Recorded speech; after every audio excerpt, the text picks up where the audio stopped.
بسم الله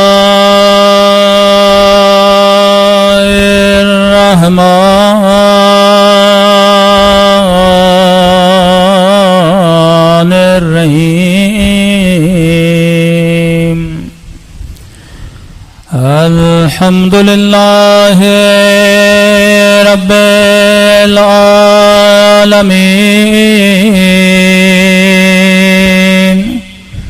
الحمد لله كما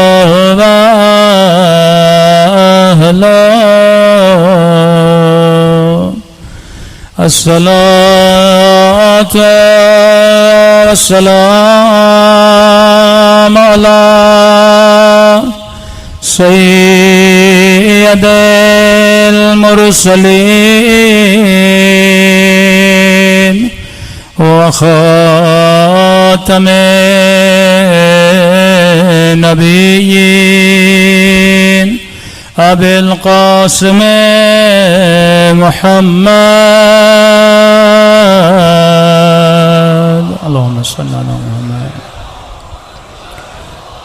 وعلى آله الطيبين الطاهرين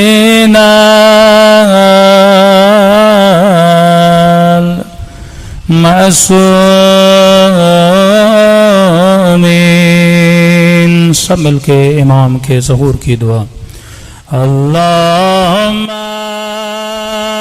کل ولیک الحجت ابن الحسن صلواتک علیہ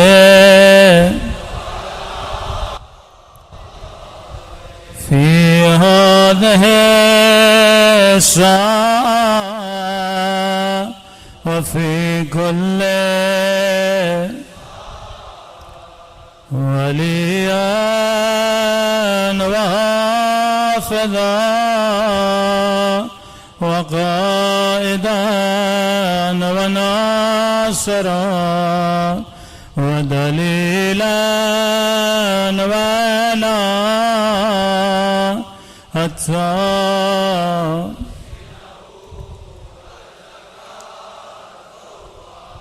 وتمتعه فيها طويلا برحمتك يا ارحم الراحمين صلوات پڑھے محمد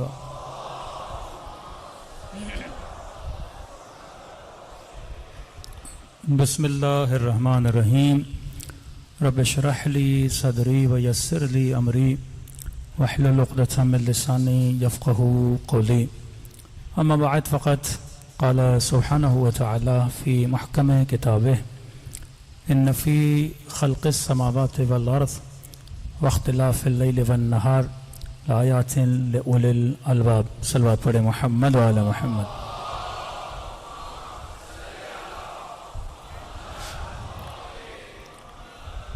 دعا ہے پروردگار عالم ہم سب کی باتوں کو اپنی بارگاہ عالی میں قبول فرمائے اور جس مقصد زندگی کی خاطر ان مجالس میں تشریف لاتے ہیں خدا ان مقاصد میں بھی ہم سب کو کامیابی نصیب فرما دیں آواز ذرا کلیئر کر دیں گونج بہت رہی ہے بار دیگر صلوات پڑھیں محمد وعلی محمد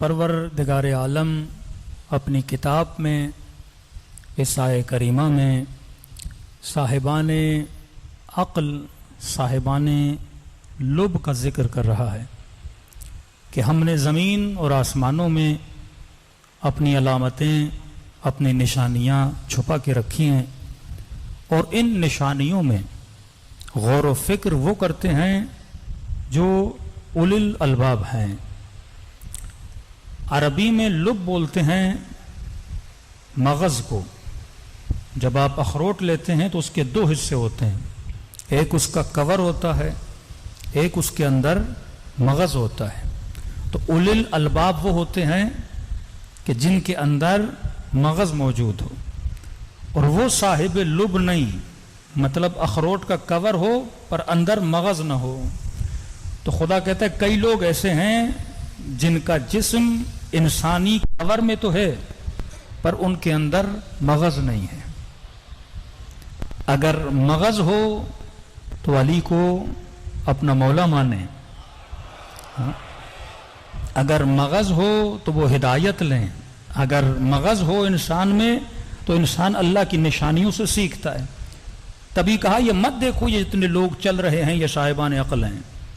کبھی رسول نے اپنی حدیث میں کہا یہ چلتے پھرتے مردہ ہیں. اصل زندگی یہ نہیں کہ جسم چلے، اصل زندگی یہ ہے کہ بندے کی عقل چلے. اگر عقل کام نہ کرے تو وہ ایک مردہ انسان ہے. کیونکہ ہمارے یہاں زندہ اسے بولا جاتا ہے جس کی باڈی میں حرکت ہو، ایکٹیویٹی ہو.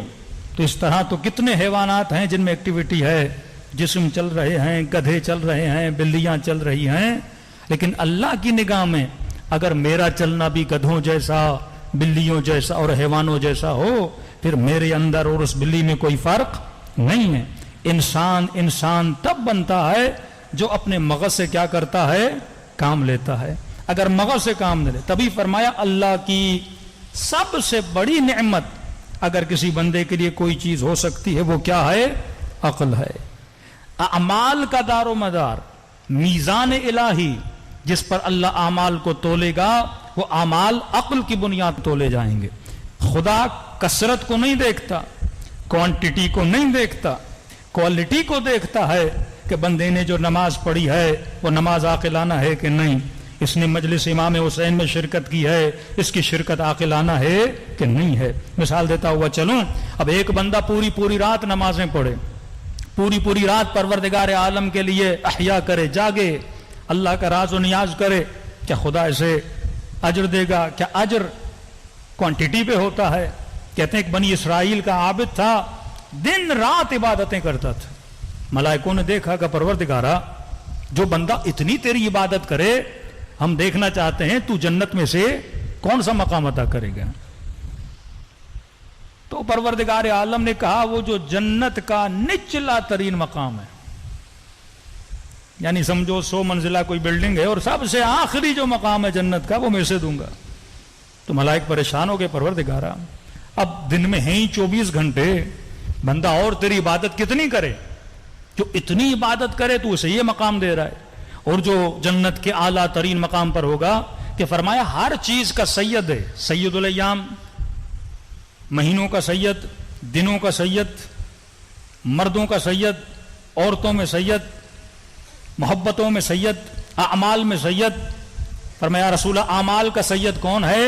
فرمایا اعمال کا سید یعنی سید الاعمال محبت محمد اور آل محمد ہے. سید الایام کون ہے؟ فرمایا سید الایام عید غدیر کا دن ہے. عورتوں کی سید کون ہے؟ سیدۃ نساء العالمین ہے. اسی طرح جنت کے بھی مقامات ہیں، جس طرح آپ دنیا میں دیکھتے ہیں فلاں بندہ کوئی کورنگی میں، کوئی اورنگی میں، کوئی انچولی میں، کوئی DH میں، کیٹیگری وائز علاقے تقسیم شدہ ہیں. فرمایا جنت کا جو سید جنت کے مقامات سے وہ مقام الفردوس ہے، جو اعلیٰ ترین مقام ہے. اب ملائک نے پریشانی پوچھا پروردگارا جو بندہ اتنی عبادت کرے، یعنی 4-5 گھنٹے سوتا ہے، پھر اٹھتا ہے، پھر مصلی عبادت پر بیٹھ کر تیری عبادت میں مشغول ہو جاتا ہے، اور کتنی عبادت کرے کہ اتنی عبادت کرنے والے کو تو اتنا کم مقام دے گا؟ تو بتا تو صحیح اعلیٰ مقام کسے ملے گا؟ خدا نے کہا کام کر، پہلے جا کے اسے مل کے آ، پھر تجھے اندازہ ہوگا کہ میں نے اسے اتنا نچلا مقام کیوں دیا. بشرن سویہ، اسے بشری لباس میں ملک کو بھیجا، تمثیل کی اس کی. یہ آیا اس بنی اسرائیل کے دن رات عبادت کرنے والے عابد کے ساتھ ملنے. کہتے جیسے بیٹھا، بہار کا موسم تھا، زمین پہ ہریالی، سرسبز گھاس اگی ہوئی تھی زمین پر. عباد اللہ کی نشانی ہے کہ وہ جب اللہ کی نعمتوں کو دیکھتے ہیں تو سبحان اللہ کہتے ہیں. نعمت کو دیکھ کر ریفرنس خدا کی طرف جانا چاہیے، نعمت کو دیکھ کر سورس پروردگار عالم کی طرف جانا. نادان انسان ہوتے ہیں جو نعمت پہ رک جاتے ہیں. اولیاء کی نشانی نعمتوں سے اپنے ذہنوں کو اللہ کی طرف منتقل کرتے ہیں. کہ جس عابد کو سلام کیا اس نے جواب دیا کہ ماشاءاللہ آپ دن رات عبادت کرتے رہتے ہیں، کتنے بڑے عابد ہیں. کہ اللہ کا شکر ہے، کہ کھانا پینا کھائیں گے، کہ نہیں میں روزے کے عالم میں ہوں، کہ ٹھیک ہے، کہ کوئی شکایت، روزگار کیسے گزر رہا ہے، دن کیسے گزر رہے ہیں؟ اس عابد نے کہا الحمدللہ ہر چیز اچھی گزر رہی ہے، لیکن ایک چیز پر مجھے دکھ ہے۔ کہ کیسی؟ کہ دیکھو اتنی ہریالی، سرسبز زمین، کتنا ہرا بھرا موسم، اللہ کی حکمت کے خلاف ہے۔ کہ کیا؟ کہ اتنی ہریالی ہے، اب دیکھو گے 1-2 مہینے گزریں گے، ساری سبزیاں، ساری ہریالی سوکھ جائے گی، یہ ساری فصلیں ضائع ہو جائیں گی۔ اچھا نہ ہوتا خدا اپنے گدھے کو بھیجتا، وہ اس گھاس کو کھاتا تاکہ یہ گھاس ضائع نہ ہوتی۔ یہ بندے خدا جو ملک مقرب خدا اس کے پاس آیا تو پریشان ہو گیا کہ بندہ خدا تو دن رات عبادت کر رہا ہے، پروردگار عالم کا کیا کوئی گدھا ہوتا ہے؟ اس نے کہا تم کیسی باتیں کر رہے، جو میرے پاس گدھا ہے تو خدا کے پاس اور بھی بڑا ہوگا، ہمارے پاس بھینسیں ہیں، گدھے ہیں، ہر چیز ہے، تو کیا خدا کے پاس نہیں ہوں گی؟ اس نے دیکھا کہ اس بندے کی توحید ہی کمزور ہے، اس کے پاس معرفت پروردگار عالم ہے ہی نہیں، اس کے سجدے ٹکر سے زیادہ کوئی اہمیت نہیں رکھتے، اس کا ذکر لقلق زبان سے زیادہ کوئی اہمیت نہیں رکھتا۔ تبھی فرمایا التفکر ساعہ، 1 گھنٹے، بعض علماء فرماتے ہیں 1 لمحے کا سوچنا افضل من 70 سنہ، 70 سال سے افضل ہے۔ یہ 70 سال بار بار آپ مثال سنتے ہیں اہل بیت کے کلام میں، 70 سال ایک بندے کی ایوریج لائف ہوتی ہے۔ لوگ 70 سال جیتے ہیں اور دنیا سے چلے جاتے ہیں، پاکستان میں تو 55 اور 60 ایئر سے زیادہ کوئی جیتا بھی نہیں ہے، تو 70 سال کی زندگی، تو ترجمہ اگر اس طرح کیا جائے تو غلط نہیں ہوگا، 1 لمحے کا سوچنا 1 عمر کے برابر ہے، ایک پوری زندگی کے برابر ہے، کیونکہ اگر بغیر فکر کے زندگی دی جائے، زندگی جی جائے، اس زندگی کا کوئی فائدہ نہیں ہے۔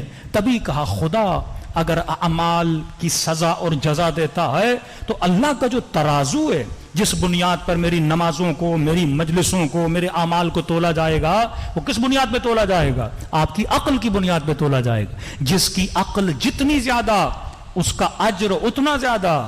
اب عقل کل ہیں رسول، اور رسول نے کہا انا مدینۃ العلم وعلی بابها، میں شہر علم ہوں اور علی اس کا کیا ہے؟ دروازہ ہے۔ تو جو جتنا علی اور آل علی سے قریب ہوگا اس کی عقل اتنی زیادہ ہو جائے گی۔ تو مجلسوں میں آنے کا ایک مقصد یہ بھی بنا کہ ہم مجلسوں میں آ کر اپنی عقل کے پیالے کو بھرتے ہیں تاکہ خدا محمد اور آل محمد کے صدقے میں ہماری عقل کو کیا کرے؟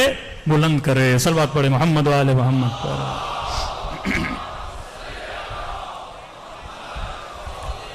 اشرف ترین مخلوق پروردگار عالم کی عقل ہے۔ شیخ صدوق اپنی کتاب میں لکھتے ہیں خدا نے سب سے پہلے جس کو خلق کیا، کس کو خلق کیا؟ عقل کو خلق کیا۔ اکثر لوگوں کو یہ حدیث سمجھ میں نہیں آتی کہ عقل کو خلق کیا، پھر عقل کو کہا میرے قریب آ، عقل قریب آئی، پھر کہا مجھ سے دور چلی جا، پھر دور چلی گئی، پھر کہا دائیں جا، پھر دائیں چلی گئی۔ اس کے بعد خدا نے کہا کہ میں نے اپنی بہترین مخلوق اگر بنائی ہے، عقل بنائی ہے۔ کہ اس کا مطلب کیا؟ میرے قریب آ، قریب آئی، دور جا، دور جا۔ مطلب عقل اطاعت خدا میں مشغول رہتی ہے۔ خدا کہتا ہے آ تو آتی ہے، خدا کہتا ہے جا تو جاتی ہے، خدا کہے اسماعیل کا گلا کاٹ، ابراہیم کاٹنے جاتے ہیں، خدا کہے نمرود کی آگ میں کود جا تو ابراہیم کود جاتے ہیں۔ یہ رضاً برضا کی منزل پہ ہوتے ہیں، اللہ کی مشیت، اللہ کی رضا کو دیکھتے ہوئے اپنی زندگی کو گزارتے ہیں۔ اب کیا ہر مومن کی عقل برابر ہے؟ کیا ہر بندہ جو پیدا ہوتا ہے سب کی سیم عقل ہوتی ہے؟ ایسا نہیں ہے، کسی کی عقل برابر نہیں ہوتی، کسی کی عقل سیم نہیں ہوتی۔ ایک ہی گھر میں ٹوینس بچے پیدا ہوں، جڑوا بچے، ایک ہی باپ کا لقمہ کھائیں، ایک ہی باپ کی زیر نظر تربیت میں رہیں، لیکن جب دونوں بیٹے بڑے ہوتے ہیں، مثلا ایک کنجوس ہوتا ہے، ایک سخی ہوتا ہے، جڑوا بچے ایک گھر میں پلے، ایک لقمہ کھایا، ایک تربیت پائی، ایک ماں کا دودھ پیا، لیکن ایک بڑا کنجوس، ایک بڑا سخی۔ ایک بچہ سفرے کے قریب جائے گا، چیزیں اٹھائے گا اور سب کو تقسیم کرتا ہوا دے گا، دوسرا بچہ مر جاؤ اس کے ہاتھ سے کوئی چیز لے ہی نہیں پاؤ گے، اتنا روئے گا، اتنا روئے گا، آپ کو وہ چیز نہیں دے گا۔ تو پیدائش کے اعتبار سے ہر بندے کی عقل سیم نہیں ہوتی. لیکن ایک مثال دوں, آپ نے دیکھا ہوگا جب ریسنگ ہوتی ہے تو اس میں نمبرز ہوتے ہیں 1 2 3 4 5. وہ جو ریسنگ لائن ہوتی ہے وہ برابر نہیں ہوتی, کچھ آگے کچھ پیچھے. تو کبھی آپ نے سوچا یہ ناانصافی نہیں ہے کہ دوڑتے تو سب ایک ہی سیٹی پر ہیں لیکن کچھ کے نمبر آگے کچھ کے نمبر پیچھے. تو جب ان ریسنگ والوں سے آپ پوچھیں گے, کہتے ہیں ہاں اسٹارٹنگ پوائنٹ الگ الگ ہے پر ان کا فاصلہ اینڈنگ پوائنٹ سے برابر ہے, اس میں کوئی فاصلہ نہیں ہے. پیدا ہوتے ہوئے ہم سب کی عقلیں برابر نہیں ہوتی, لیکن انسان کی اینڈنگ کس طرح ہونی اس میں ہم سب کیا ہیں, برابر ہیں.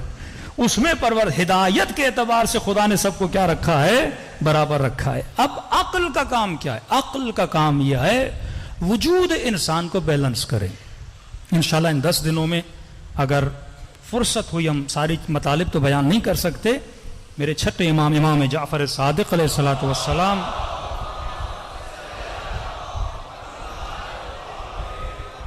مولا کی ایک حدیث ہے جس کی شرح امام راحل امام خمینی نے لکھی ہے. جنود عقل اور جنود جہل, لشکر عقل لشکر جہل. کہتے ہیں 75 لشکر ہیں جہالت کے اور 75 لشکر ہیں عقل کے. یہ ہر انسان کے اندر ہیں بالفعل یا بالقوہ. بچہ بچپن میں اگر حسود ہے, کنجوس ہے, تو یہ کنجوسی جہالت کے لشکریوں میں سے ایک لشکر ہے.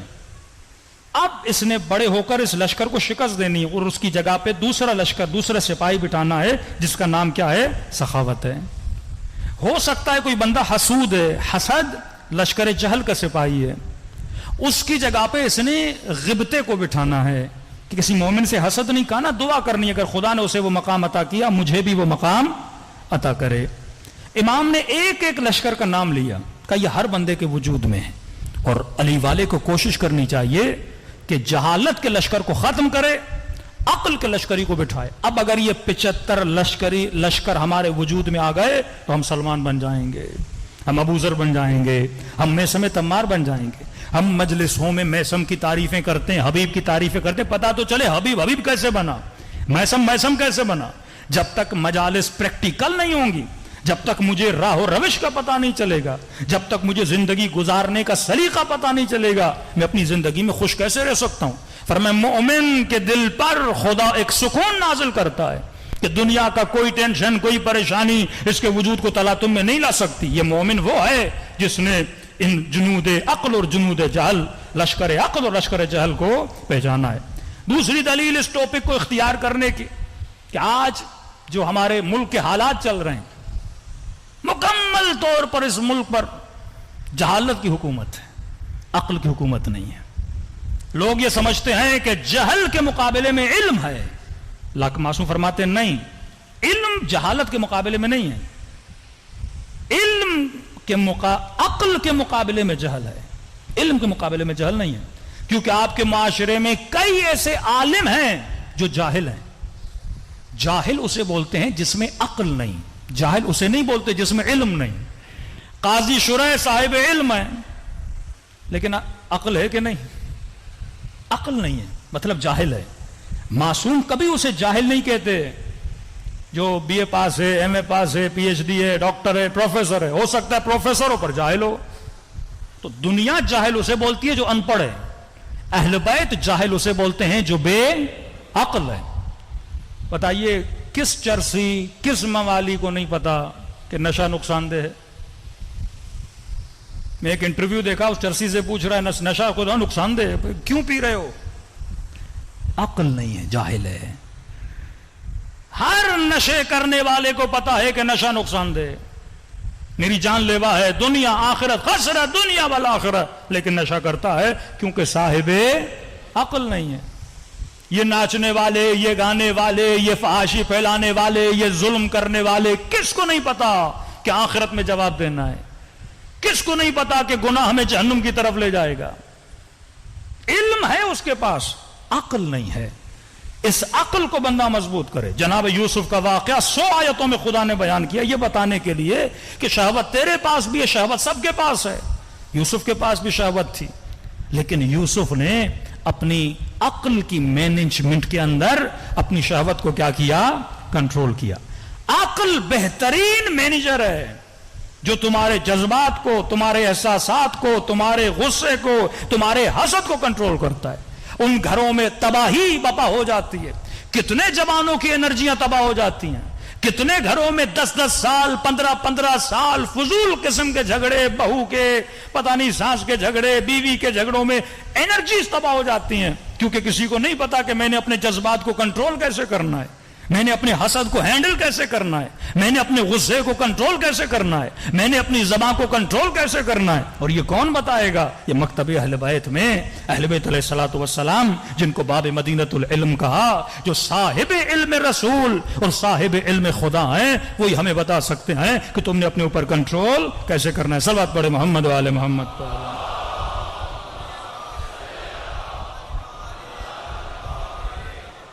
وَأَجِّلْ فَرَجَهُمْ. تو پروردگار عالم کی آج جو بیس ہے، جو مبنا ہے انسان کے اعمال کی سزا اور جزا کی، عقل ہے.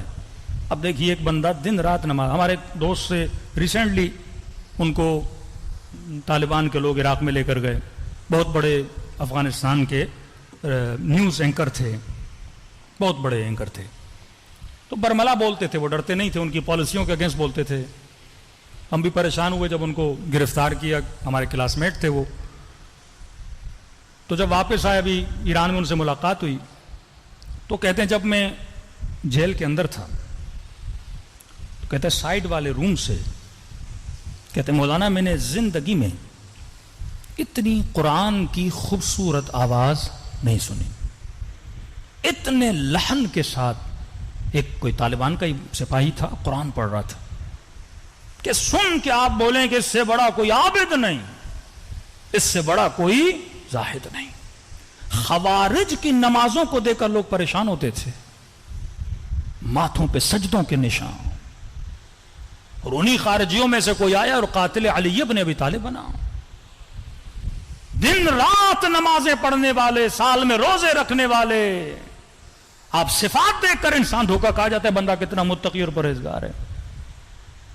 لیکن وہی بندہ بم باندھ کے مسجد میں آتا ہے، اللہ اکبر، اور سارے لوگ چلے گئے، کیونکہ صاحب عقل نہیں ہے. وہ عابد کسی کام کا نہیں جس میں عقل نہ ہو، وہ زاہد کسی کام کا نہیں، وہ عزادار کسی کام کا نہیں جس کے اندر عقل نہ ہو، وہ مسلمان کسی کام کا نہیں.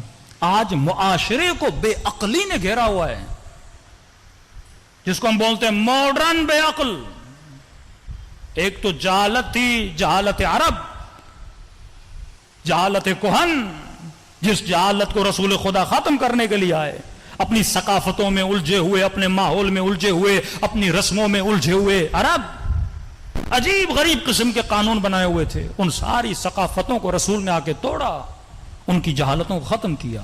لیکن آج کا جاہل اپنی جہالت پہ فخر کرتا ہے، اللہ کی نافرمانی کر کے فخر کرتا ہے، اللہ کی مخالفت کر کے فخر کرتا ہے. تبھی فرمایا حدیث کے جملے رسول خدا کے کہ اللہ نے تجھے 2 نبی عطا کیے ہیں. ایک نبی ایکسٹرنل ہے، ایک نبی انٹرنل ہے. باہر والے نبی پر سبھی ایمان رکھتے ہیں. اشہد ان محمدن عبدہ ورسولہ. کون سا ایکٹر، کون سا مسلمان، کون سا سیاستدان، کون سا حکمران ہے جو یہ کلمہ نہ پڑھے؟ میں گواہی دیتا ہوں محمد اللہ کا رسول ہے. اور ہم شیعہ تو تھوڑے اور بھی تیز ہیں ان چیزوں معاملات، کہ اگر کوئی رسول کی بات نہ مانے اس پہ لعنت ہے، اگر کوئی رسول کا حکم نہ مانے اس پہ لعنت ہے. رسول فرماتے ہیں قیامت کے دن اس مسلمان کو اٹھایا جائے گا، اللہ کہے گا بھیج دے اسے جہنم میں. کہے گا پروردگارا کیوں بھیج رہے ہو؟ کہا کہ تو نے میرے نبی کو قتل کیا. کہے گا پروردگارا میں تو رسول کے زمانے میں تھا نہیں، 1400 سال بعد پیدا ہوا، نہ نبی کو دیکھا نہ مصطفیٰ کو دیکھا. میں تو کلمے پڑھتا رہا، اس کی نعتیں پڑھتا رہا، اس کے سرود اور نشیدیں پڑھتا رہا، اور آپ کہہ رہے ہو میں نے نبی کو قتل کیا. کہ نہیں، وہ ایکسٹرنل نبی تھا، باہر والا. تم نے اپنے انٹرنل نبی کو قتل کیا. نبی الباطن، تیرے اندر کا نبی پروردگارا وہ کون ہے؟ آواز آئے گی عقل اندر کا نبی تھا. ہم اکثر اپنے اندر کے نبی کو قتل کرتے ہیں. باہر والا نبی اگر کچھ کہے اور مسلمان نہ مانے اس پہ ہم لعنت بھیجتے ہیں, اور اندر والا نبی اگر ہمیں حکم دے کہ یہ جو کر رہے ہو غلط ہے, دنیا اور آخرت کا نقصان ہے, جنت تباہ کرو گے, جہنم میں جاؤ گے, ایون اپنے بدن کو نقصان دے رہے ہو, لیکن کون ہے جو اندر والے نبی کی بات کو مانے؟ تو معصوم فرماتے ہیں ایسے کوئی شیعہ نہیں بنتا, ایسے کوئی رسول کا حقیقی سچا مسلمان نہیں بنتا. وہ بنتا ہے جو اپنے جذبات کو عقل کے اندر رہتے ہوئے مینیج کرتا. اب عقل کا کام کیا ہے؟ آپ کے اندر کچھ جذبات ہیں اور یہ ہر انسان کے اندر کامن ہے. ہر انسان کے اندر قوہ غضبیہ ہے, غصے کی طاقت.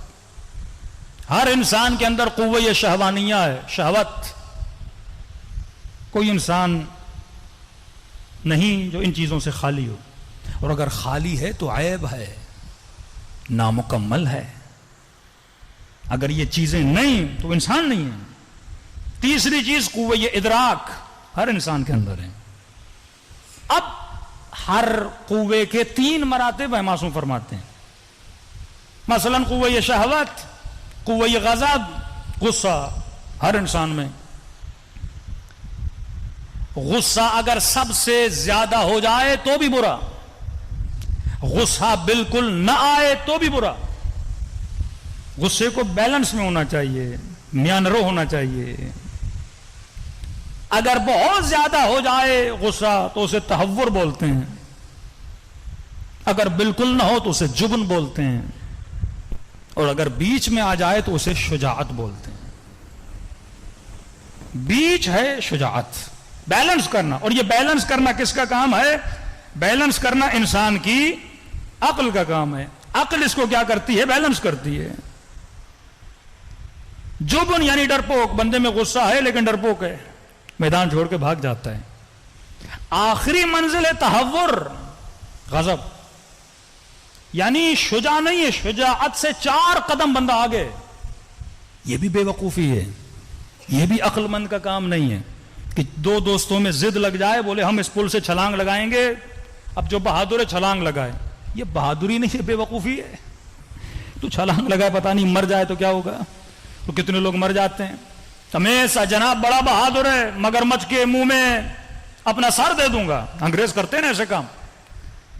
تو کیا پتا حیوان بندہ ہے, کہیں پر بھی منہ بند کر لے تو زندگی چلی گئی. یہ جوان جو ایکسٹرا آرڈنری بائک چلاتے ہیں, گاڑی کی ریسنگ لگاتے ہیں اور سمجھتے ہیں ہم بہادر ہیں کہ سب کی موٹر بائکیں 2 ٹائروں پہ چلتی ہے, میں 1 پہ چلاؤں گا, تجھ سے بڑا کوئی بے وقوف نہیں ہے. یہ دنیا کی سب سے بڑی یہ تہور ہے. معصوم فرماتے جو تہور میں مبتلا ہے وہ صاحب عقل نہیں ہے, بے وقوف آدمی ہے.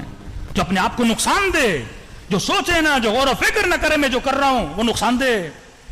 فری میں مر جاؤ گے, خسر دنیا والآخرہ, کچھ بھی نہیں ملے گا. 4 شیر کھڑے ہیں, 5 شیر کھڑے ہیں, بولے بندہ میں بڑا بہادر ہوں, آگے جاتا ہوں اور یا علی بول کے جاتا ہوں. یہ بے وقوفی ہے. امیر المومنین نے بولا میرا نام لے کے شیروں کے مقابلے میں چلے جاؤ. بہادر ہو تو وقت کے یزید کے مقابلے میں جاؤ نا. ہاں, بہادر ہو تو وقت کے دشمن کے مقابلے میں جاؤ. یہ بہادری نہیں ہے. الا یہ کہ بندے کو یقین ہو کہ میں ان شیروں پہ حاوی ہو سکتا ہوں, کیلکولیشن اس کی 100% ہو. امیر المومنین کو یقین ہے کہ شیر علی پہ حملہ نہیں کرتا. امام جواد کو پتا ہے کہ شیر میرے قدموں میں بیٹھ جاتا ہے. یقین کامل ہو. لیکن اگر تجھے پتا نہیں, تہور, آج پوری دنیا کو تہور نے گھیرا ہوا ہے. یہ جہازوں سے چھلانگے لگانا, سارے کام کرنا. ابھی واقعہ ہوا ٹائٹین پتہ نہیں کیا, دریا کے سمندر میں $2.5 لاکھ خرچ کر کے بندہ اپنی موت خریدنے چلا جائے. بھائی کیوں جا رہے ہو؟ کیونکہ مال تھا, پیسہ تھا, ڈگریاں تھیں, پر علی والی عقل نہیں تھی.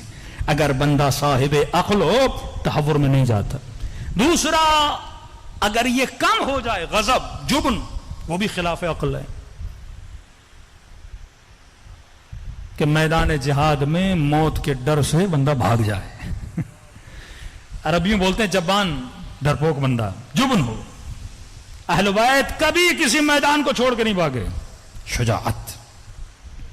اور شجاعت یہ نہیں کہ بندہ تلوار چلائے، یہ بھی شجاعت میں نہیں آتا. اپنی عقل سے اپنے غصے کو ہینڈل کرے.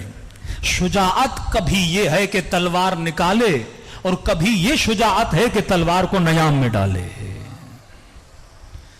کبھی جنگ کرنا شجاعت ہے، کبھی حسن کا صلح شجاعت ہے. یہ عقل کا کام ہے. غصہ بندے کو آتا ہے، کبھی خاموش رہنا شجاعت ہے. باپ بڑا ہے، باپ نے کچھ بول دیا، چپیڑ مار دی، باپ ہے. اب بندے کو غصہ تو آتا ہے، سیلف اسٹیم ہے انسان میں، سیلف ریسپیکٹ ہے، باپ نے مار دیا 4 بندوں کے سامنے. کہ یہاں پہ شجاعت یہ ہے کہ اپنے اعضاء پہ کنٹرول کر. وَلَا تَقُولُ لَهُمَا اُفٍّ، ماں کو اف نہ کہنا، باپ کو اف نہ کہنا. اب شجاعت یہ نہیں کہ تو اس سے لڑے، تو اس سے بد دہنی کرے، بد زبانی کرے. اخلاق میں سمجھا، اخلاق میں بات کر. اگر غلط بھی ہے تو اخلاق کے ذریعے سے اس کی غلطی کا اسے احساس دلا. یہ نہیں کہ تو کبھی لڑنا شجاعت، کبھی چپ رہنا شجاعت ہے. یہ ساری کیلکولیشن کرنا کس کا کام ہے؟ انسان کی عقل کا کام ہے. صلوات پڑھے محمد وعلی محمد.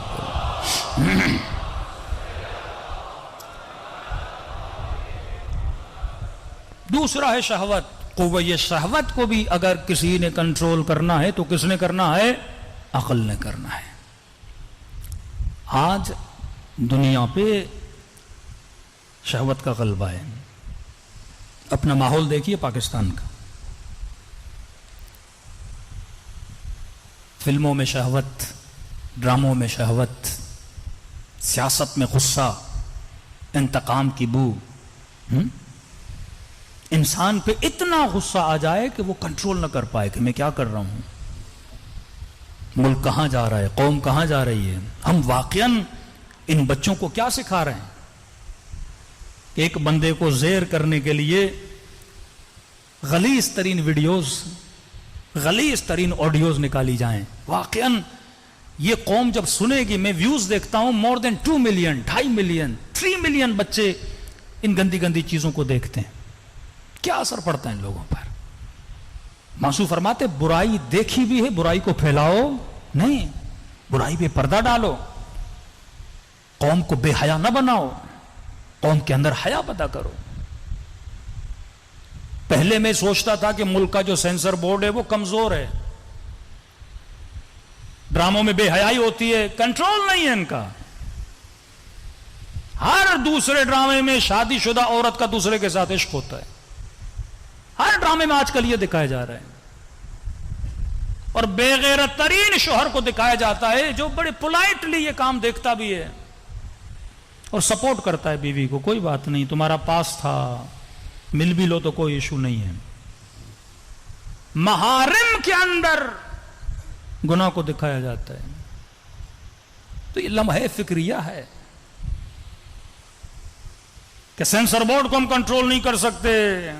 ڈرامے والے ڈائریکٹرز پیسے دے کے، ان کو رشوت دے کے اپنے ڈرامے. سینسر بورڈ کیوں بنتا ہے؟ تاکہ کسی بھی ڈرامے میں بے حیائی نہ ہو.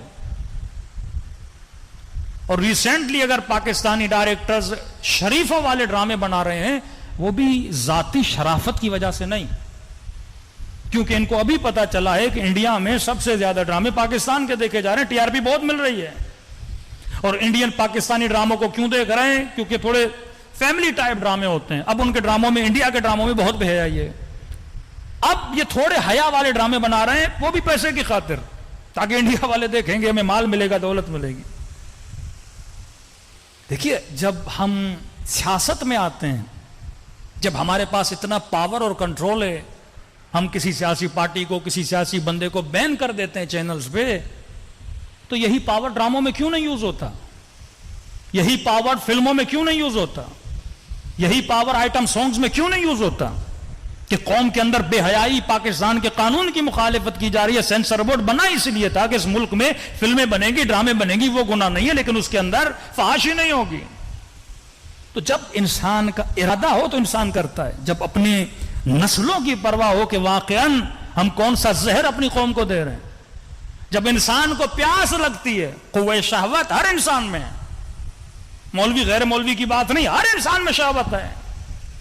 اب میں نے شہوت کو پورا کہاں پہ کرنا ہے؟ یہ عقل حکم دیتا ہے. آپ کو پیاس لگی ہے، پانی پینا. اب پانی صاف شفاف گلاس سے پینا ہے یا میں نالی کا پانی پینا ہے؟ یہ عقل حکم کرے گا کہ پانی پی، لیکن پاک و پاکیزہ پانی پی، شفاف پانی پی۔ یہ مقتدر حلقوں کا کام ہوتا ہے کہ قوموں کو وہ روٹس دیں۔ اگر معاشرے میں جوانوں میں شہوت کی بھوک ہے، وہ آلات، وہ ٹولز، وہ اسباب بناؤ، وہ نوکریاں، وہ جابز، وہ سہولتیں پیدا کرو کہ جوان جلدی سے شادی کر سکے۔ معاشرہ ایسے حسینی نہیں بنتا، معاشرہ ایسے علوی نہیں بنتا۔ اگر جوان کے اندر کسی چیز کی بھوک ہے، آپ اس بھوک کو پورا نہیں کرو کہ مولانا پتہ نہیں میرے بچے کو کیا ہے، دن رات اس نے سکون تباہ کیا ہوا ہے، کبھی ادھر دوڑتا ہے کبھی ادھر دوڑتا ہے۔ گھر والوں کا سکون، فلیٹ میں رہتے ہیں، نیچے جو ہیں ان کا سکون تباہ کیا ہوا ہے۔ تو بندے خدا غضب نکالنے کے طریقے ہوتے ہیں، کسی بچے میں غضب زیادہ ہے، کسی میں کم ہے۔ اب عقل اس کو ہینڈل کرے گا۔ کیوں معصوم نے کہا تیر اندازی کرو، سوئمنگ کرو، گھوڑے سواری کرو، وہ ورزشیں، وہ اسپورٹس معصوم نے بتائی جس سے انسان کا غضب کیا ہو جائے، خالی ہو جائے۔ جب یہ بچہ اپنا غضب نہیں نکالے گا، جب یہ وہ اسپورٹ نہیں کرے، یہ کس کی؟ اسٹیٹ کی ذمہ داریاں ہوتی ہیں۔ ہر سوسائٹی کے سامنے ایک پارک ہونا چاہیے، ہر سوسائٹی میں سوئمنگ پول ہونا چاہیے، صحیح قسم کی ورزشیں مردوں اور عورتوں کے لیے ہونی چاہیے، جس طرح ویسٹرن ورلڈ میں، جس طرح سلجھے ہوئے ملکوں میں یہ سہولتیں ہوتی ہیں۔ اب پاکستانی بچہ غصہ کہاں نکالے؟ پارک وہ جاتا نہیں، سہولت نہیں ہے، جان کا خطرہ، کوئی بچے کو باہر بھیجتا نہیں۔ اب وہ سارا غصہ کہاں نکالے گا؟ گھر میں نکالے گا۔ باپ جاب سے تھکا ہوا آیا، بچے کو غصہ نہیں نکالنے دے رہا، اوپر سے اپنا غصہ بچے پہ اتار رہا ہے، تو یہ کیسی نسل تربیت پائے گی؟ یہ نسل واقعاً کیسی بنے گی؟ جو نسل غصے سے بھری ہوئی ہے، جس کی فکر غصے سے بھری ہوئی ہے۔ تبھی معصومین نے، اگر آپ نے اپنے بچوں کو تربیت دینی ہے تو یہی معصومین کے فرامین کہ اپنے بچوں کو صحیح تربیت دو۔ جب تک ان کو ہینڈل کرنا نہیں آئے گا، واقعاً کبھی جوان میں غصہ ہوتا ہے، اس نے غصہ کہاں نکالنا ہے، تو اپنی زندگی کے کچھ آورز اسپورٹ کے لیے بندہ مخصوص کر دے، جہاں کہ اس کی باڈی کے اندر جو غصے کے سیل ہیں اس کی باڈی سے کیا ہو جائیں، باہر نکل جائیں۔ صلوات پڑھیں محمد و آل محمد پر۔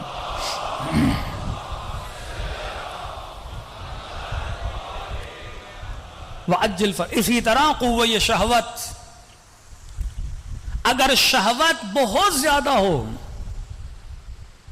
تو بھی برا، اگر شہوت بہت کم ہو تو بھی عیب ہے انسان کے لیے۔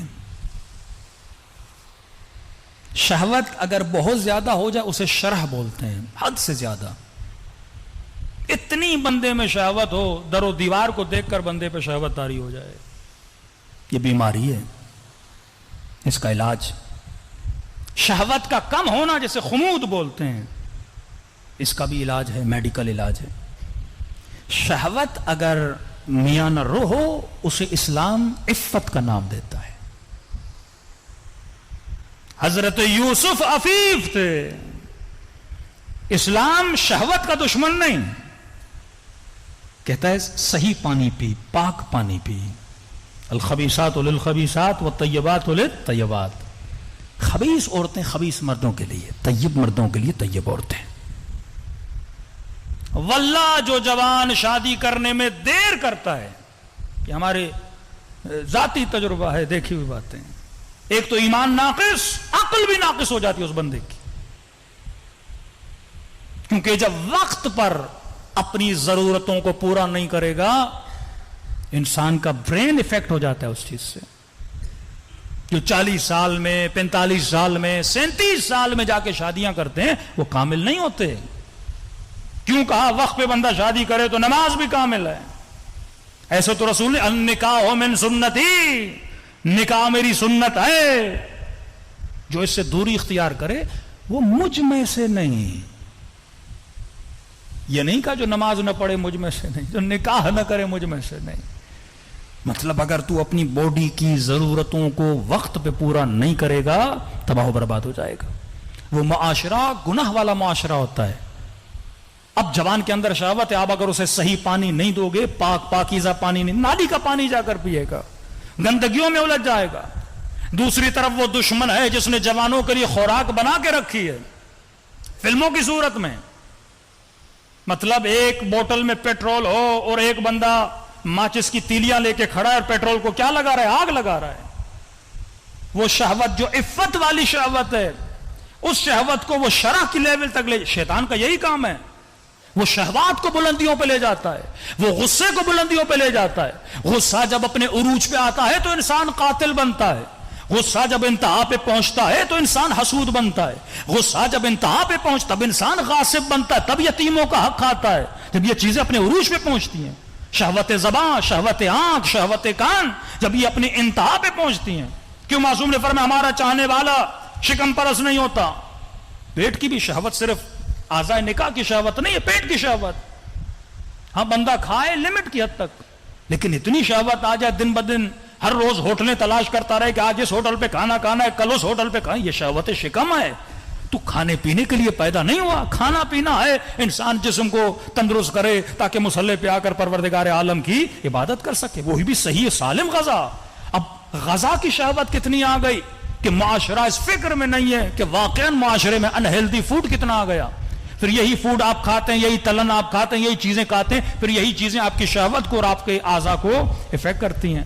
پہلے علماء اپنی غذا کی بڑی فکر کرتے تھے، ہمارے استاد بھی قبلہ غلام مہدی نجفی صاحب، بہت سارے علماء، بحر العلوم، یہ بھی غور کرتے تھے جو خاتون کھانا بنا رہی ہے وہ باوضو ہے کہ نہیں ہے۔ اتنا احتیاط کیا جاتا تھا کہ شکم میں جو دیکھیے اسلام ایک پیکیج کا نام ہے، اسلام ایک میتھ کا نام ہے۔ تصور کیجئے دو ترازو ہیں، اگر کوئی چیز اس میں زیادہ جائے گی یہ ترازو اوپر چلا جائے گا، آپ ان بیلنس ہو جائیں گے۔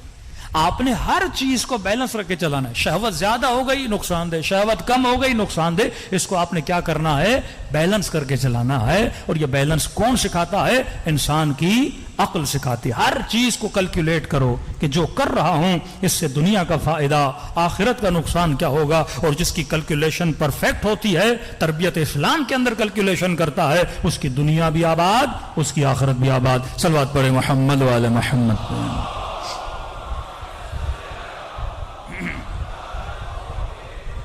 میں جلدی سے ذکر کرتا جا رہا ہوں کیونکہ پھر ہر ایک موضوع کی تفصیل میں ہم انشاءاللہ نیکسٹ مجالس میں آئیں گے۔ تیسری طاقت قوہ ادراک، یہ بہت ہی طاقتور ترین قوہ ہے جو اللہ نے انسان کو دیا۔ قوہ ادراک یعنی فکر کی طاقت، قوہ ادراک یعنی وہم کی طاقت۔ اگر یہ قوہ ادراک حد سے زیادہ آگے نکل جائے تو بھی نقصان، اس کو جربزہ بولتے ہیں، کم ہو جائے اسے حمق بولتے ہیں، حماقت۔ الذین یتفکرون فی خلق السماوات والارض۔ لیکن اگر یہ فکر میاں نرو رہے، مثال دے کے سمجھاؤں گا، پہلے جو ویسٹرن ورلڈ ہے، کرسچنز ہیں، وہ یا افراط میں رہے ہیں ہمیشہ یا تفریط میں رہے۔ بہت 18ویں صدی میں آپ چلے جائیں تو کہتے تھے کیونکہ حضرت عیسیٰ نے شادی نہیں کی لہٰذا ہم شادی نہیں کریں گے، مطلب شہوت کا کمپلیٹلی انکار۔ جب آپ اللہ کی میتھمیٹک کے حساب سے نہیں چلو گے نا تو معاشرے میں تباہی پیدا ہو جاتی ہے۔ یہ کیوں LGBT، مرد کا مرد سے نکاح، عورت کا عورت سے، یہ کیوں ان چیزیں ان کے معاشرے میں زیادہ جنم لے رہی ہیں؟ کیونکہ جب شہوت کا انکار کیا تو ان کے کلیسا میں، ان کے چرچز میں جتنے ان کے پادری تھے وہ ہم جنس بن گئے، لواط کے کیسز ان کے زیادہ آنے لگے، جو بچے وہاں پڑھتے تھے ان کے ساتھ بدکاری کے کیسز سینکڑوں کی تعداد میں رپورٹ ہوئے۔ کیوں؟ کیونکہ انہوں نے ایک فطری چیز کو روکا، اسٹاپ کیا، خلاف عقل۔ یہی کام بدھسٹ نے کیا، بودا کے ماننے والوں نے، شادی نہیں کرنی۔ شادی کا جب انکار کیا، آج سب سے زیادہ بے دین معاشرہ جو دین کو لائق نہیں کرتا، سیکولر بن چکے ہیں، وہ کرسچن سوسائٹی ہے۔ کیوں؟ فطرت کا انکار کیا نا۔ فطرت کا انکار کرو گے تو لوگ دین گریز بنتے ہیں، دین سے بھاگ جاتے ہیں۔ ایک تو شہوت کا انکار، دوسرا انہوں نے غضب کا انکار کیا، غصے کا۔ پہلے وہ کہتے تھے اگر کوئی وہ گاندھی والی پالیسی، کوئی ایک تھپڑ مارے اگلا گال آگے کر دو، یہی پالیسی بدھسٹ کی ہے، مارنا نہیں، خون نہیں بہانا، چاہے قتل ہو جاؤ مر جاؤ اپنے دفاع کے لیے تلوار نہیں اٹھانی. غضب کا بھی یوز ختم کر دیا انہوں نے. تیسرا تھا ادراک، فکر. بڑے بڑے فلسفر بڑے بڑے سائنسدان ان میں بنے. گیلیلو مشہور ہے، اس نے کہا زمین سورج کے گرد گھومتی ہے، کہ خبردار اگر یہ بولا ہے تیرا سر قلم کر دیا جائے گا. اور کئی سیاستدان انہوں نے کیا کیے، قتل بھی کر دیے. بڑے بڑے چپ ہو گئے. ایک وقت ان کا وہ گزرا، شہوت کا انکار، غضب کا انکار، ادراک کا انکار، فکر کا انکار. سوچنے نہیں دیتے تھے. اور یہی سوچ آپ دیکھتے ہیں بعض شیعہ مخالف گروہوں میں پائی جاتی ہے کہ اگر کوئی بچہ سوال کرے، نہیں اس ٹاپک کو نہیں چھیڑنا، تاریخ کے سبجیکٹ میں نہیں جانا، یہ چیز نہیں پڑھنا، یہ چیز نہیں بولنا، شیعوں کی مجلسوں میں نہیں جانا، شیعہ سے نہیں ملنا. ہاں یعنی روکنا روکنا روکنا. اور جتنا روکتے ہیں فطرت انسان ہے اتنا آگے بڑھتا ہے. یہی پاکستان کا حال دیکھیے، وہ جتنا ایک بندے کو دبا رہے ہیں بندہ اتنا ابھرتا جا رہا ہے. اگر آپ اپنے حال پہ چھوڑ دو ساری چیزیں کیا ہو جائیں، صحیح ہو جائیں. فطرت انسان ہے. آپ ایک بچے کو بولو گے نا بیٹا بڑا خطرناک جگہ وہاں جانا نہیں، تو تجسس پیدا ہوگا، وہ بار بار اسی چیز کی طرف آگے. فطرت انسان ہے. آپ روکو گے انسان رکنے کا نام نہیں لیتا. پہلے اسلام کہتا تھا آگے آؤ، مسیح آگے نہیں آتے تھے. اب اتنے آگے نکل گئے ہم کہتے ہیں پیچھے آؤ، کوئی پیچھے نہیں آتا. شہوت انتہا، غضب انتہا، ادراک انتہا پر. کوئی بھی فلم اٹھا لیں آپ ہالی ووڈ کی، شہوت سے بھری ہوئی، اور یعنی ننگا پن، فحاشی عروج پر، شہوت عروج پر. اور ان غلاظتوں تک جا کر پہنچے ہیں جہاں تک انسان تصور بھی نہیں کر سکتا. شہوت کے اس مقام پہ جا کے وہ پہنچے ہیں کہ انسان کو گھن آتی ان لوگوں سے. غضب میں اتنے آگے نکل گئے ہیں یہ لوگ کہ ہر فلم میں قتل، غارت، مار دھاڑ، کٹائی. اتنے غضب میں آگے نکل گئے کہ ایک بٹن دباتے ہی، ایٹم بم پھینکتے ہی 65,000 لوگ لقمہ اجل بن گئے. یہ وہ انسان ہے جو عقل سے عاری ہے. یہ وہ انسان ہے جو غصے میں اتنا آگے نکل جاتا ہے. آج تک کوئی شیر بھی دیکھا ہے وہ اس طرح چیرے پھاڑے؟ ایک ہرن مارے گا، 2 ہرن مارے گا، پیٹ بھر جاتا ہے، چپ کر کے شیر بھی بیٹھ جاتا ہے. اولئک کالانعام بل ھم اضل. یہ حیوان ہے نہیں بلکہ حیوان سے بدتر ہے. شیر ایک ہرن کھاتا اپنی ضرورت کو پورا کرنے کے لیے. ایک بٹن 1 سیکنڈ لگا تھا ایٹم بم کو پھینکنے میں، 65,000 پیپل مر گئے. دوسرا ایٹم بم پھینکا، 95,000 لوگ مر گئے. صدام نے 1992 میں 5 لاکھ شیعہ عراق میں قتل کیے. 5 لاکھ. ایران عراق کی جنگ میں 2,20,000 شیعہ قتل کیے. یہ وہ انسان ہے جب اپنے غضب پہ کنٹرول نہیں کرتا. آج فلموں میں دیکھیں گے شہوت انتہا پر، غضب، قتل، غارت، گولیاں انتہا پر. قوے یہ ادراک بھی انتہا پر ہے. اس قدر فکر کو آگے لے گئے ہیں، اس قدر امیجنیشن، قوہ ادراک اور تصور کو آگے لے گئے کہ فلم میں آپ دیکھتے ہیں زمین سے بھی جانور نکل رہے ہیں، آسمان سے بھی. یہ ساری فلمیں کیسے بنتی ہیں؟ قوہ ادراک سے. اب اس نہج پہ پہنچے، کہتے ہیں فکر انسانی کو وحی کی ضرورت نہیں ہے، فکر انسانی کو قرآن کی ضرورت نہیں ہے، فکر انسانی کو خدا کی ضرورت نہیں ہے. ہم جہاں چاہیں اپنی فکر کے ذریعے سے پہنچ سکتے ہیں.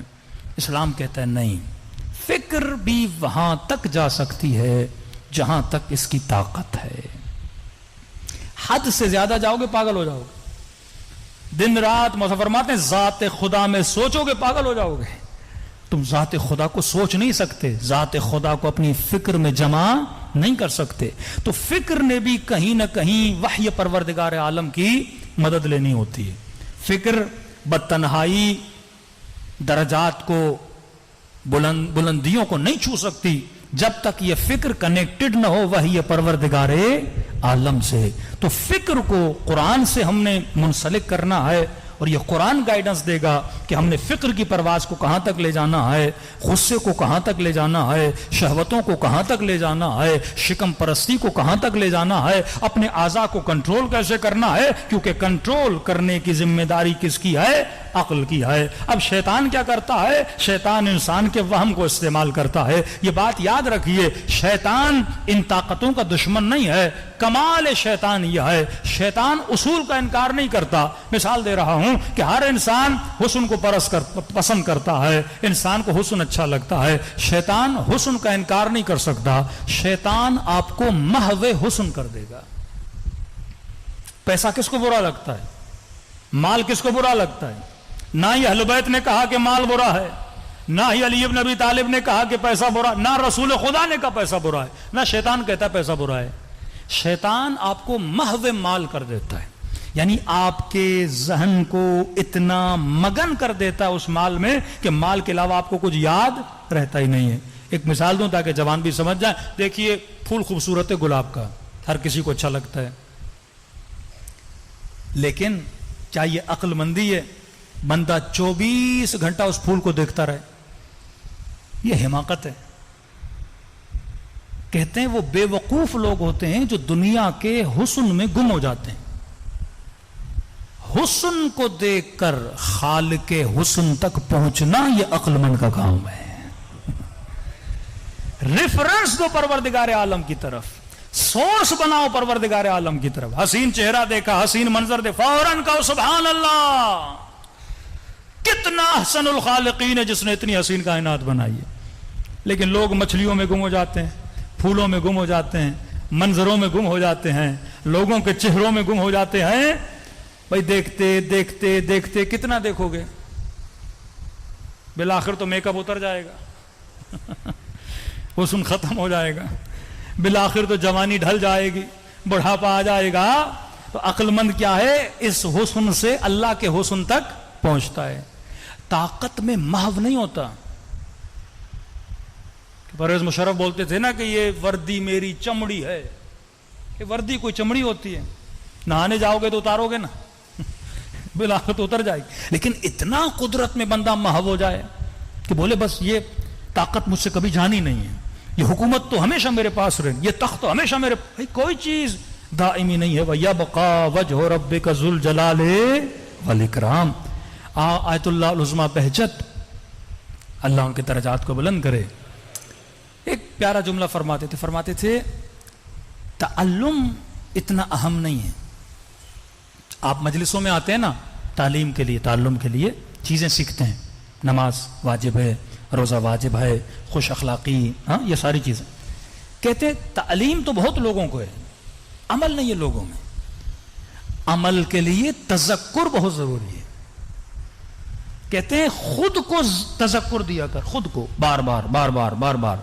خدا نہ خواستہ جھوٹ بولا ہے، خود کو بار بار بولا کر، اے بندے خدا تو نے اتنا بڑا گناہ کر دیا، تو نے اللہ کے دربار میں جھوٹ بولا، تو نے اتنا بول تاکہ تیرے وجود کو اس کی کیا ہو جائے؟ عادت ہو جائے۔ کبھی کبھی دل کچھ کہتا ہے، عقل کچھ کہتا ہے۔ امام خمینی فرماتے ہیں جب یہ دو چیزیں تیرے پاس آئے نا، دل ہے کوئی خواہش اظہار کرتا ہے کہ میں کروں، عقل حکم کہتا ہے نہ کرو۔ یہ امیر المومنین کا بھی قول ہے، فرماتے ہیں فوراً عقل کی سنا کرو، دل کی نہ سنا کرو۔ اور جب تم ریپیٹڈلی عقل کی سنو گے تو دل بھی تابع عقل بن جائے گا۔ یہ سکون کی سب سے بڑی کنجی ہے۔ لوگ بے سکون کیوں رہتے ہیں؟ کیونکہ ہمیشہ دل اور عقل میں جنگ چھڑی رہتی ہے۔ دل کچھ کہتا ہے، عقل کچھ کہتی ہے۔ اکثر کئی نوجوان آتے ہیں، مولانا کوئی لڑکی پسند آ گئی ہے، دل کرتا ہے شادی کروں، عقل کہتا ہے نہ کرو، خاندان اچھا نہیں ہے، ہاں اور بہت سارے مسائل ہیں، والدین راضی نہیں ہیں۔ اب جب دل اور عقل کی جنگ ہوتی ہے نا تو بندہ بے سکون ہو جاتا ہے، نہ یہاں کا رہتا ہے نہ وہاں کا رہتا ہے۔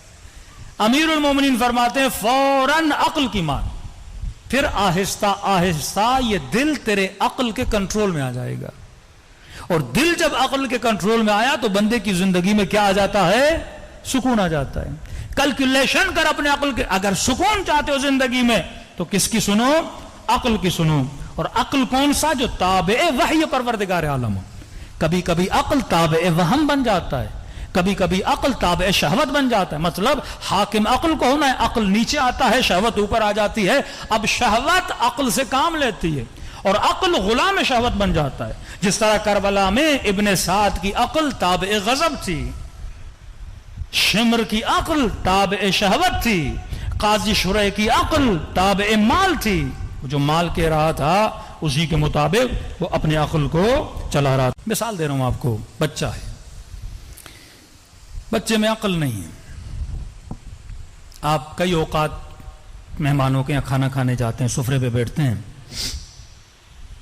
تو بعض اوقات پیٹ بھرا نہیں ہوتا، لیکن تکلف میں آ کے سارے لوگ کھانا کھا لیتے ہیں تو بندہ بھی اپنے ہاتھ پیچھے کر لیتا ہے. لیکن بچے میں تمیز نہیں ہوتی، اس کا جب تک پیٹ نہیں بھرے پلیٹ نہیں چھوڑتا،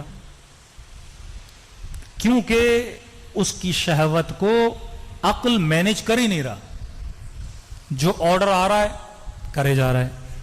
دوسری مثال، آپ کسی مٹھائی کے دکان سے گزرے، میٹھا آپ کو بہت اچھا لگتا ہے، مٹھائی پہ نگاہ پڑی تو دل کرے گا کہ مٹھائی کھاؤں، عقل کہے گی بھائی چوری نہ کرو، اسلام میں حرام ہے. اب بندہ بے دین بھی ہو نا، کوئی انگریز بھی ہو، تو وہ چلو اللہ کے ڈر سے نہیں، پولیس کے ڈر سے نہیں اٹھائے گا، بھائی مٹھائی کسی کی اٹھا لوں گا یا لوگ ماریں گے یا پولیس پکڑ کے چلی جائے گی. تو یہ جو کنٹرول ہے اسے کیا بولتے ہیں؟ عقل بولتے ہیں.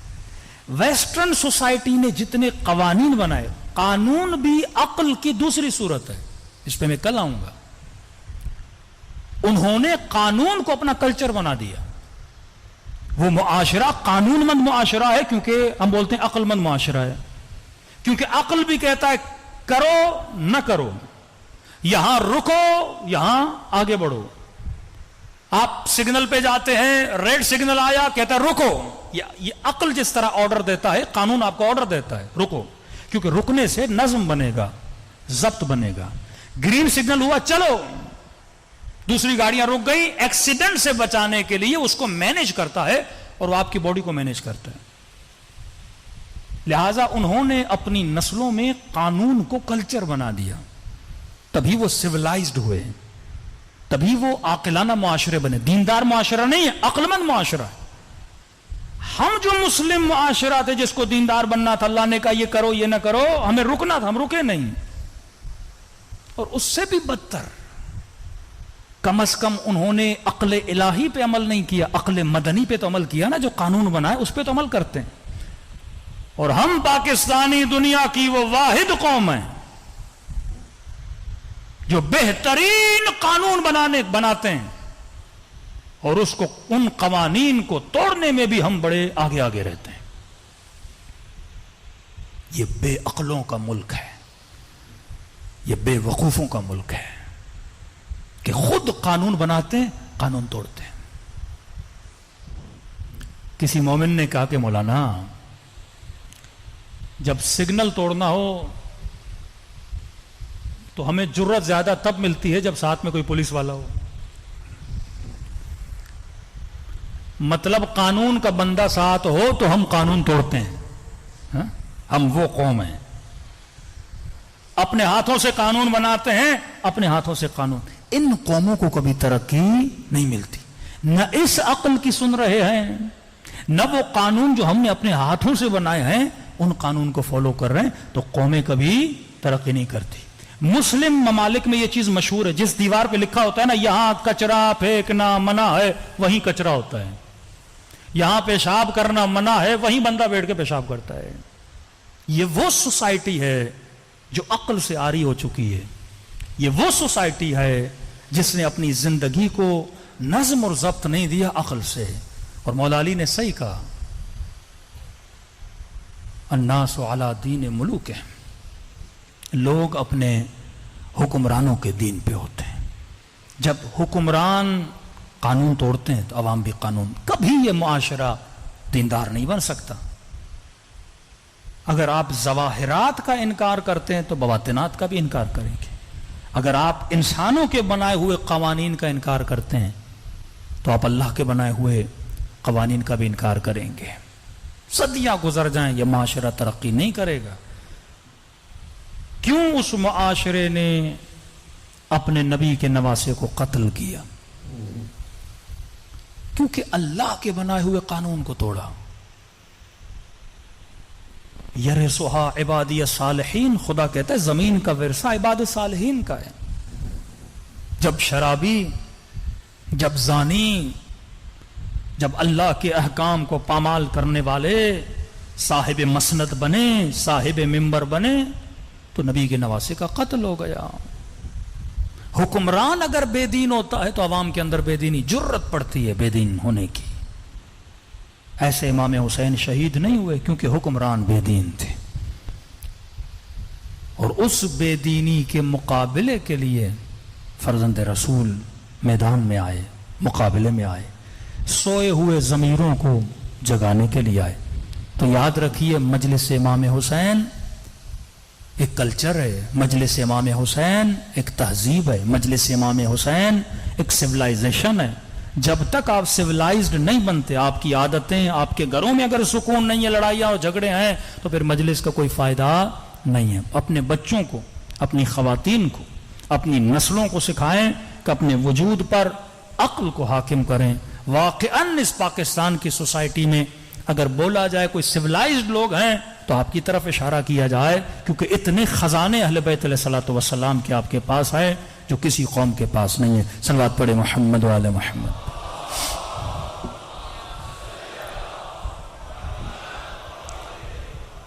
وَأَجِّلْ فَرْجَهُمْ، شہادت ابی عبداللہ الحسین فرماتے ہیں یہ رزق پروردگار عالم ہے۔ یہ رزق خدا کسی کو نصیب نہیں کرتا، جس کے نصیب میں ہوتا ہے وہ فرش عزا امام حسین پہ تشریف لاتا ہے۔ اور خوش نصیب ہیں، آج پہلی محرم بھی ہے اور شب جمعہ بھی ہے، مطلب شب مخصوص زیارت امام حسین ہے۔ ہر شب جمعہ مستحب ہے امام حسین کی زیارت کی تلاوت کی جائے۔ اور شہادت ذکر امام حسین امام کی شہادت سے پہلے رسول خدا نے کیا، جو اہل سنت کی کتابوں میں موجود ہے۔ ملتا جناب سیدہ امام حسین ابھی پیدا ہوئے تھے، گہوارے میں تھے، رسول خدا کی خدمت میں لے کر آتی ہیں۔ رسول کی نگاہ جیسے امام حسین پہ پڑتی ہے تو زار و قطار رونے لگتے ہیں۔ فرماتی بابا آپ میرے بیٹے کو دیکھ کے رو کیوں رہے ہیں؟ فرماتے ہیں بیٹی فاطمہ میرے اس نواسے کو کربلا میں پیاسا مارا جائے گا، بے کفن مارا جائے گا، اس کے جنازے پہ گھوڑے دوڑائے جائیں گے، 3 دن ان کے لاشیں خاک کربلا پہ پڑے رہیں گے۔ اس وقت بیٹی سوال کرتی ہے بابا کوئی ہوگا جو میرے بیٹے کی عزاداری کرے؟ کوئی ہوگا جو میرے بیٹے کا ماتم کرے؟ فرماتی ہیں جی میری بیٹی، خدا ایک قوم بنائے گا۔ کتنے خوش نصیب و رسول نے اس زمانے میں تجھے یاد کیا، جن کے جوان میرے حسین کے اکبر پہ گریا کریں گے، جن کے بوڑھے حسین اور کربلا کے بوڑھوں پہ گریا کریں گے، جن کی عورتیں کربلا کی عورتوں پہ گریا کریں گی۔ تب جناب سیدہ نے کہا کہ بابا میں بھی تب تک جنت میں نہیں جاؤں گی جب تک ان عزاداروں کی شفاعت کا بندوبست نہ کروں۔ میرے چھٹے امام فرماتے آئے مومن، ذاکر نے بھی مسائل پڑھے نہیں پڑھنا چاہتا، تو ابھی رویا نہیں رونا چاہتا ہے۔ فرمایا تیری آنکھوں سے آنسو ابھی آئے نہیں ٹپکنا چاہتے ہیں۔ فرمایا تم سب کے سروں کے پیچھے میری دادی زہرا کھڑی ہو جاتی ہے، دعا کے لیے ہاتھوں کو بلند کرتی ہیں، خدا یہ میرے حسین کا عزادار ہے۔ کتنے خوش نصیب وہ آج سیدہ کی زبان پہ تیرا نام ہے۔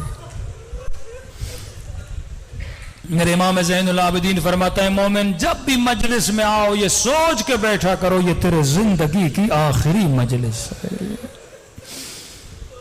کل کس کو نصیب ہو نہ ہو۔ بلخص آج کی رات اپنے مرحوموں کو یاد کیا کریں۔ فرمایا جو دل تڑپ رہا ہے زیارت حسین کے لیے وہ خلوص دل سے مجھ حسین کو سلام کرے. اگر نہ چاہتے ہوئے تیری آنکھوں سے آنسو آ گئے تو یہ مت سمجھنا یہ تیرے آنسو ہیں، یہ حسین نے تیرے سلام کا تجھے جواب دیا. سینوں میں جتنی طاقت ہے اپنے مولا کو یاد کریں. السلام علی الحسین وعلی علی ابن الحسین وعلی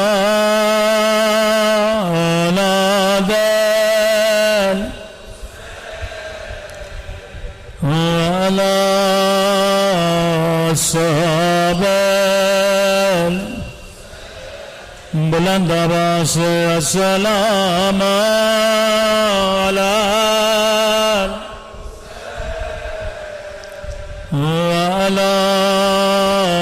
علی ابن وعلی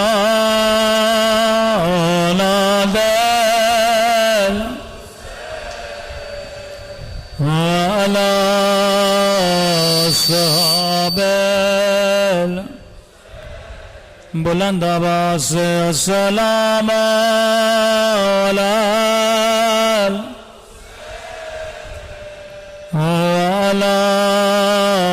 علی ابن وعلی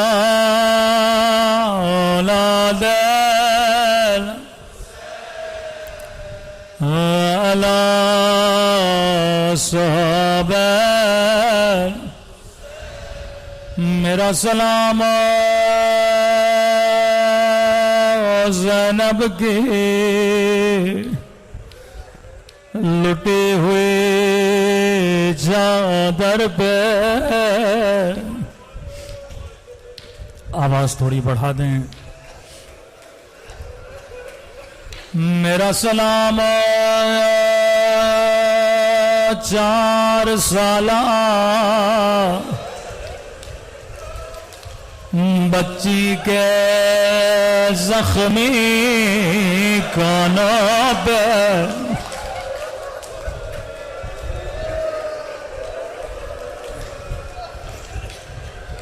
میرا سلام زخمی رخساروں پہ.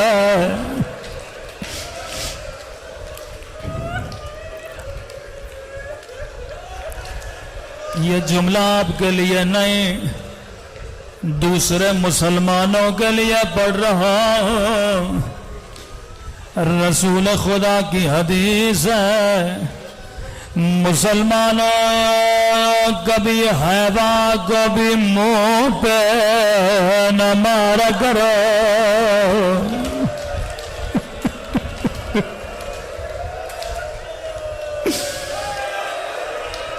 میرے پیارے نبی کا فرمان ہے کبھی حیوا کو بھی منہ پہ نہ مارا کرو. انہوں نے نبی کی نواسی کو اتنے تماچے مارے کہ رخساروں کا رنگ بدل گیا. رو رو کے کہتی تھی میرے غریب بابا او میرے پردیسی بابا میرا رخسار چھوٹا تھا لیکن شمر کا ہاتھ بڑا تھا.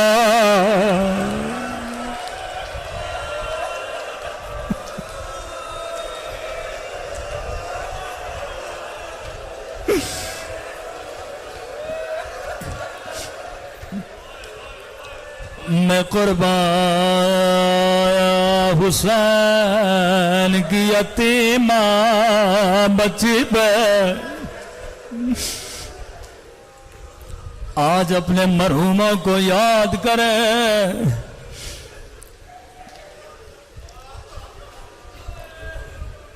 نوجوان مولانا آج دنیا سے چلے گئے. میں اس مصیبت کا ثواب مولانا کی روح کو روانہ کرنا چاہتا ہوں.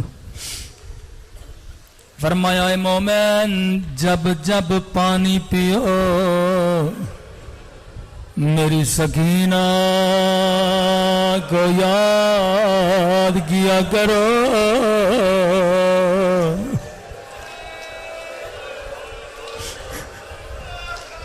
میں کہتا ہوں آفس میں پانی پیو یا گھر میں پانی پیو 4 سالہ بچی کو یاد کیا کرو.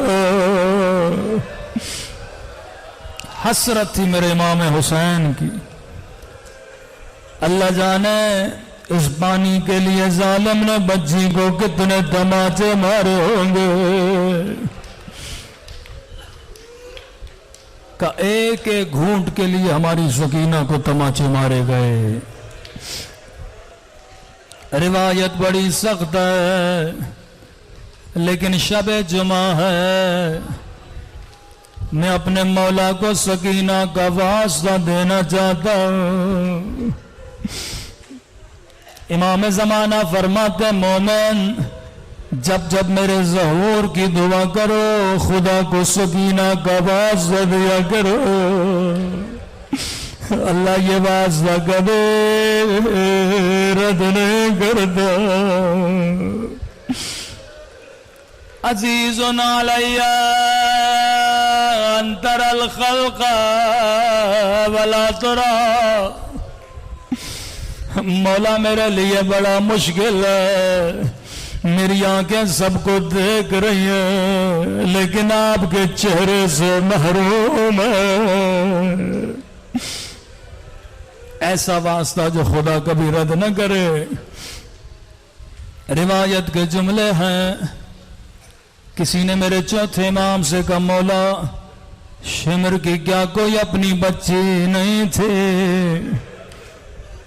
جو صاحب اولاد ہو جس کے پاس بیٹیوں کا اولاد ہو وہ کبھی بچیوں کو تماچے نہیں مارتا. امام نے فرمایا صاحب اولاد تھا. کہ مولا پر سکینہ سے دشمنی کیسے؟ امام نے کہا دشمنی سکینہ سے نہیں تھے. اگر کوئی تمہیں تکلیف دینا چاہے زیادہ دینا چاہے تجھے نہیں مارے گا. تیرے سامنے تیرے بچے کو مارے گا. کہا دشمنی زینب سے تھے. جب زینب کا کلیجہ جلانا تھا یہ سکینہ کو تماچے مارتا تھا.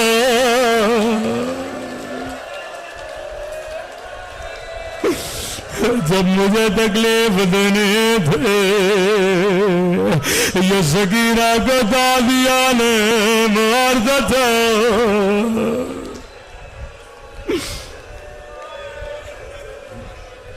خود میرے مولا فرماتے ہیں ایک ایک گھونٹ کے لیے میری بہن کو اذیتیں دے گئے. راوی کہتا ہے قافلہ حلب پہنچا. دشمنوں کے 40 گھوڑے سوار آگے قیدی بیبیاں پیچھے پیچھے. شدید دھوپ کا عالم تھا. ظالموں نے سواریوں کو روکا. میرے مولا فرماتے ہیں شمر لائی نے مجھے خشک درخت کے نیچے بٹھایا. فرمایا شیعوں میری گردن میں لوہے کا دوغ تھا ہاتھوں میں لوہے کی ہتھکڑیاں. فرمایا گردن میں زخم تھے. دھوپ لوہے پہ پڑتی تھی لوہا گرم ہوتا تھا. راوی نے کہا مولا پھر کون بچاتا تھا؟ رو کے کہنے لگے میری 4 سالہ سکینہ.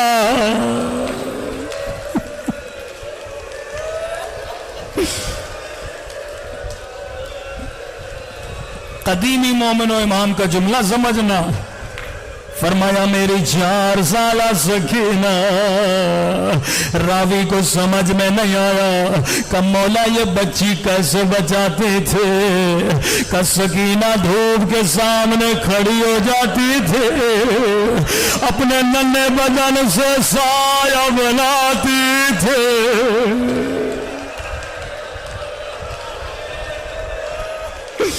میں قربان ننھی سکینہ پہ.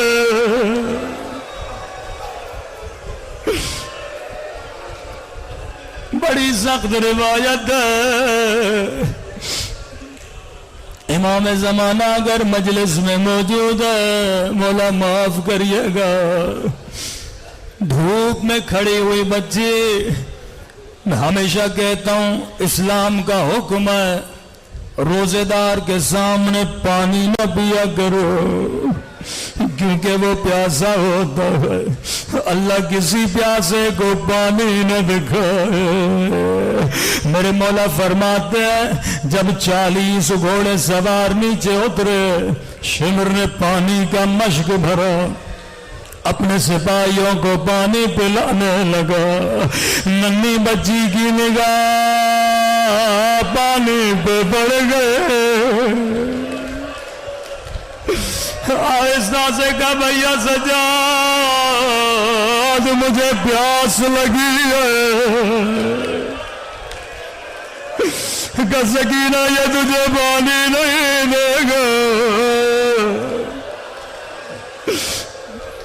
کہ بھیا اجازت ہے میں اس سے تھوڑا پانی مانگو.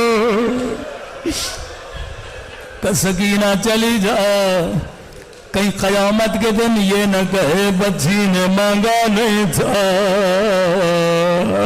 اب قیامت کا منظر ہے، بچی نے ننھے ننھے قدم اٹھائے،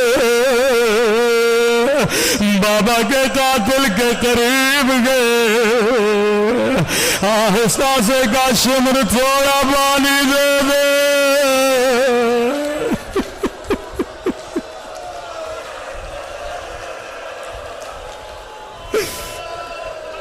مجھے خدا کی قسم اگر کہتا سکینہ پانی نہیں دوں گا بچی دوبارہ نہ مانگ دے. لیکن راوی کہتا لعین نے کوئی جواب نہیں دیا، اپنے سپاہیوں کو پانی پلاتا رہا. 40 سپاہی، ایک کو پانی پلایا، دوسرے کو پانی پلایا، تیسرے کو پانی پلایا. حسین کی بچی اس کے پیچھے پیچھے، شاید اس کے بعد مجھے پانی دے گا، شاید اس کے بعد پانی دے گا.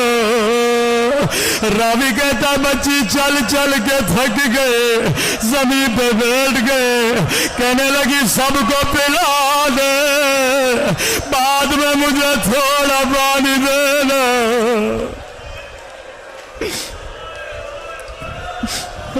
اب روایت کے جملے بڑے سخت ہیں، سیدو مجھے معاف کرنا. راوی کہتا ہے لعین نے 40 سپاہیوں کو پانی پلایا. اب مشک لے کے بچی کے قریب آیا. بچی نے بڑی امیدوں سے اپنے ننھے ہاتھوں سے چلو بنایا، مجھے تھوڑا پانی دے. سنیں گے لعین نے کیا کیا، سارا پانی زمین پہ پھینک دیا. سکینہ نے خود کو پانی پہ گرا.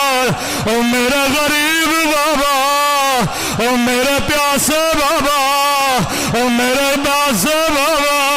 بابا شمر نے مجھے تماچے مارے.